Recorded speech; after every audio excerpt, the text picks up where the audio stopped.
ناظرین کرام، السلام علیکم ورحمۃ اللہ تعالی وبرکاتہ۔ امید ہے آپ تمامی حضرات بخیر و عافیت ہوں گے۔ حضرات، سواگت ہے آپ تمامی حضرات کا اپنا جمالی نیٹ ورک میں۔ ناظرین، جو لوگ ہمارے چینل پر نئے ہیں، میں ان سے گزارش کرتا ہوں کہ وہ ہمارے چینل کو سبسکرائب کریں اور بیل آئیکن کو پریس کریں تاکہ ہر آنے والی ویڈیو کی نوٹیفیکیشن آپ کو ملتی رہے۔ حضرات، آج ہم آپ کو بڑا ہی خوبصورت واقعہ سنائیں گے، حضرت آدم علیہ السلام اور جنگلی ہرن۔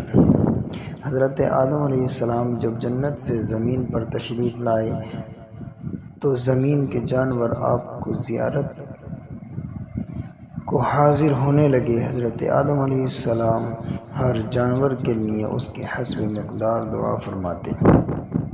اسی طرح جنگل میں کچھ ہرن بھی سلام کرنے اور زیارت کی نیت سے حاضر ہوئے۔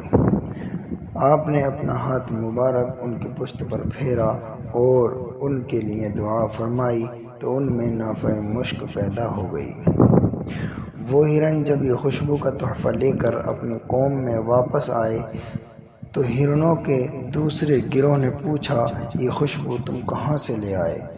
وہ بولے، اللہ کا پیغمبر آدم علیہ السلام جنت سے زمین پر آئے ہیں، ہم ان کی زیارت کے لیے حاضر ہوئے تھے تو انہوں نے رحمت بھرا ہاتھ ہماری پشتوں پر پھیرا تو یہ خوشبو پیدا ہو گئی۔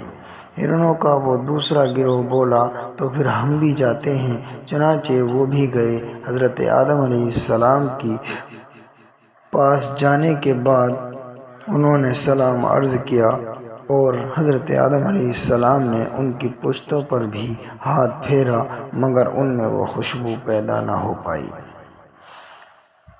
اور وہ جیسے گئے تھے ویسے ہی واپس آ گئے۔ واپس آ کر متعجب ہو کر بولے، یہ کیا بات ہے کہ تم گئے تو خوشبو ملی اور ہم گئے تو کچھ نہ ملا؟ پہلے گروہ نے جواب دیا، اس کی وجہ یہ ہے کہ ہم گئے تھے صرف زیارت کی نیت سے اور تمہاری نیت درست نہیں تھی۔